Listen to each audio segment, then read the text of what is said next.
Ayan nga po at tayo po ay magluluto po ng ginataang kalabasa. Ang lock po natin ay yung alimang huli po natin. Bayan na po ah.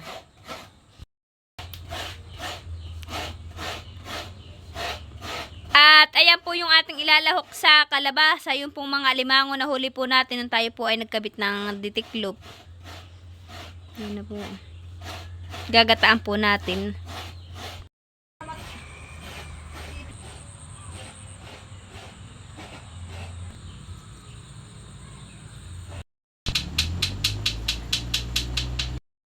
Ayan nga po at inilaga po muna natin yung kalabasa. Saka po natin lalagyan ng gata.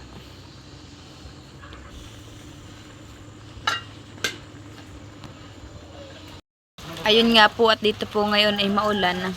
Biglang ulan naman po ngayon dito. Mantalang kahapon po ay napakaganda po ng init.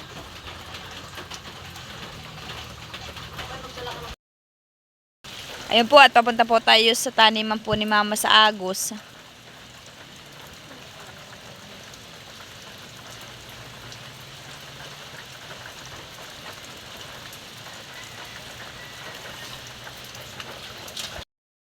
Ayan na po si Mama. Kami po parehong nakapayong at talaga pong naulan. Ayan nga po tayo po pababa na.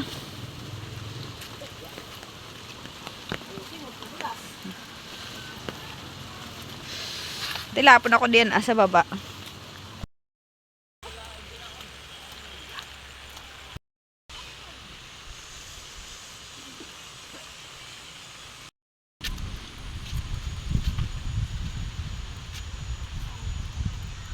Na po tayo sa kay Mamang taniman. Aba, ay maganda nga po pala yung taniman ni Mama dito.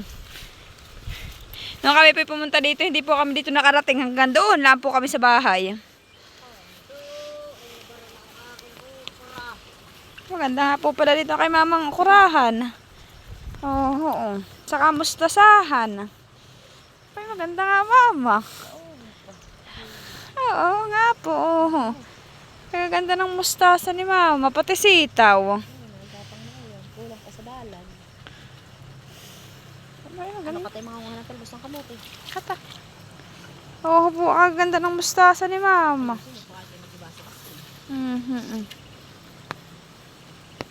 Mamaya ka tayo mga unay. Oo, ay ganda. Yan na po si Mama.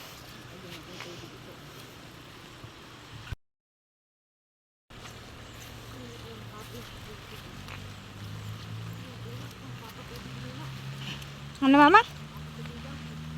Papatubig daw po muna si Mama itong palayan. Ito po pala pinatabaan na po ni na Mama.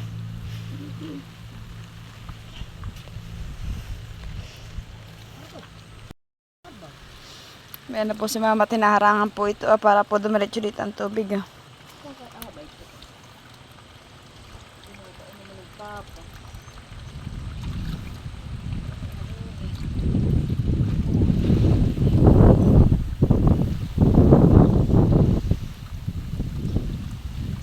Kaya sarado na ito. Ano? Wala na bukas. Bakit sarado na kaya kapatid? Ay sila ang bandi. Sarado ang ginawa ng papa. Ano ba ganyan pa tubigan diyan? Ay tubo. Awa naman.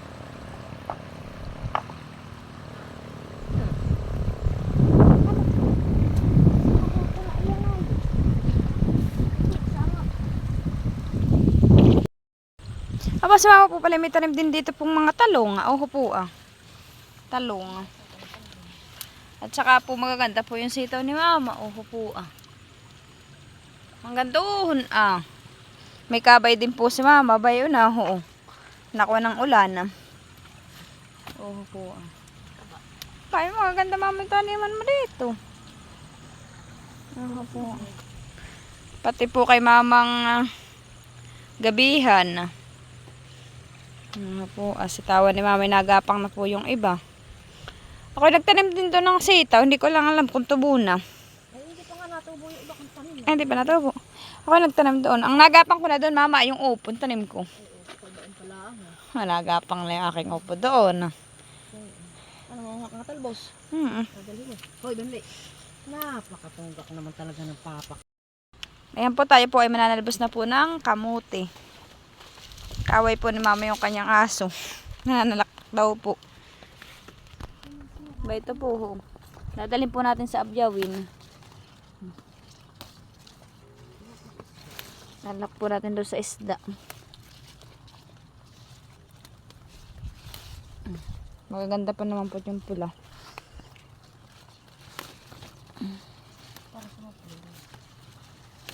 Mama, di ba ito masarap din ang laman? O yung kulay dilaw baga? Pula rin.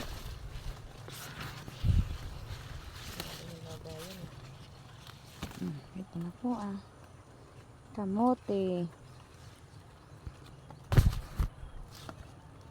Tesa.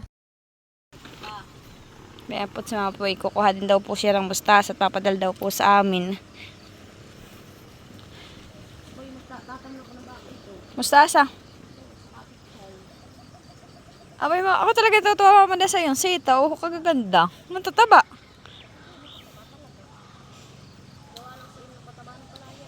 Oo po, katataba.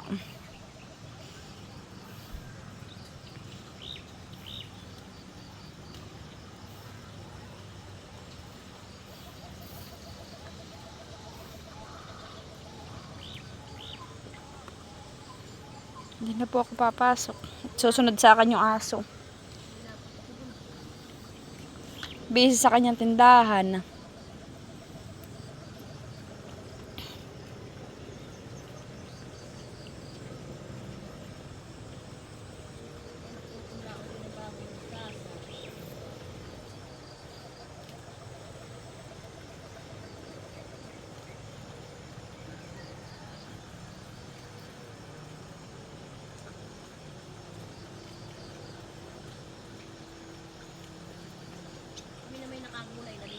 Kagulay na kayo. Kala ko kami yung kauna manggugulay sa internet.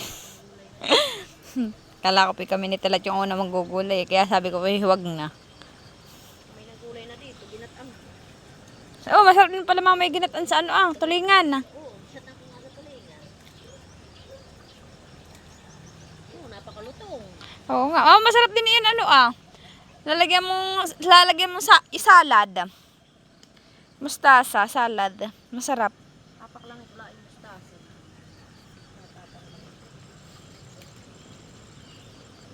Ayan.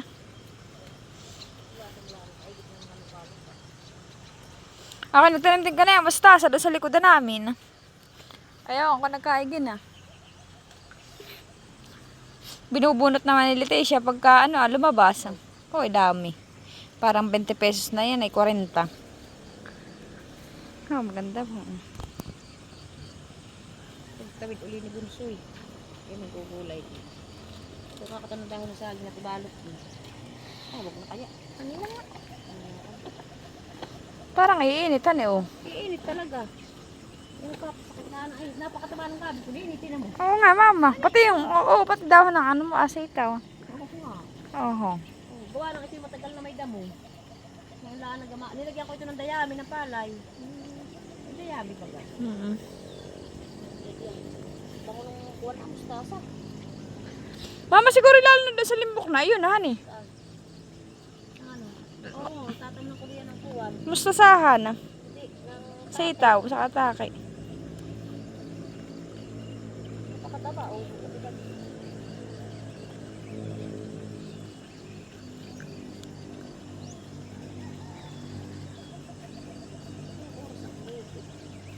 O, papag-isip yan alin na siling. Siling malalaki mong siling. Sigang. Sa Batangan daw, mama, mayroon. Hindi ko nga alam kung saan.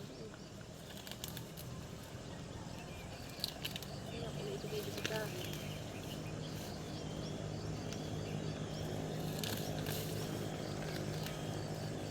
Kaya ang dami na buka ako yung ganay.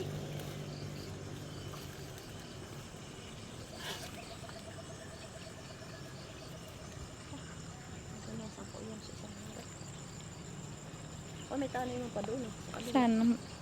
Ano tanim? Mustasa din. Sasanin. Maliliit pa. Doon ako pa natin mauhin. Pag isang linggo pa Malalaki na. Malalaki na ulit. Ito nga ay.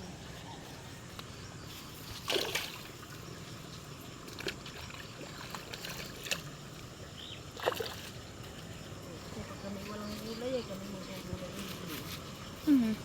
May nakatali na naman pala din sa niyog mo. Ayun nga po at tayo po ay nakauwi na po dito sa bahay sa Biawin. Si Tilat po ay naglilinis po agad ng isda na dala po namin. Yan po yung nahuli ni Tilat sa paglalambat. Yan po. Nililinisan na po niya at kami po magluluto para may ulam po tayo. Hindi natin galing pabagatin ng ito. Oo po, maganda na po yung aking tanim na patola. Ay, upo po pala yan. Oo po, maganda yung upo. May ampalaya din po din, saka sitaw. Maganda na po yung taniman natin dito. Bayan naman po yung tanim kong gabi.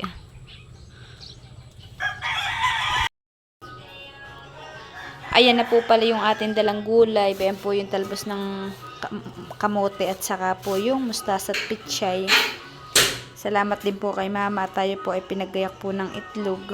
May pangulam po si Leticia. Itlog po yan ng Tagalog ng mga manok. Ayan na po at nilabas ko na po yung mustasa at pichay at ibabatad ko po sa tubig. At ito po yung isasawag po nating gulay dun sa isdang agos. Salamat mama. May ulam na po kang gulay. Buti na lang po si mama at masipag magtanim po ng gulay.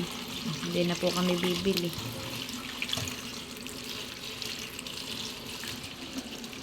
Oo po, kagaganda. Libre na naman po tayo sa gulay.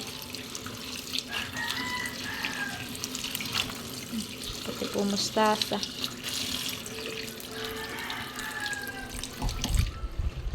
Buti na lang po hindi siya inuuod.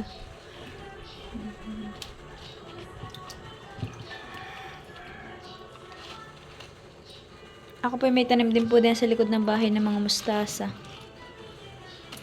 At saka po sitaw.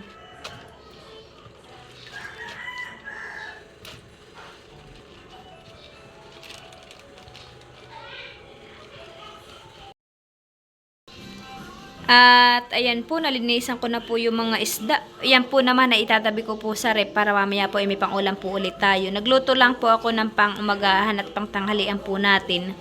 Bibigyan din po natin si Lolo Dondon at saka po si Mama Huya. Ayan naman po yung ating igugulay. At ayan po, nahugasan ko na po yung mustasa. Ilalagay na po natin.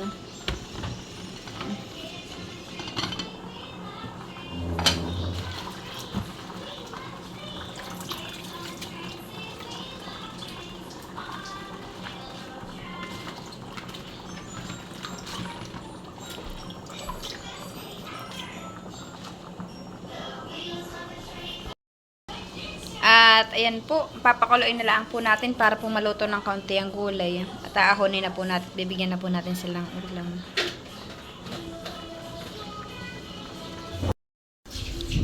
At ayan po, naipaglagay ko na po ng ulam si Mama Huya. Ayan, bibigyan natin kay Mama Huya.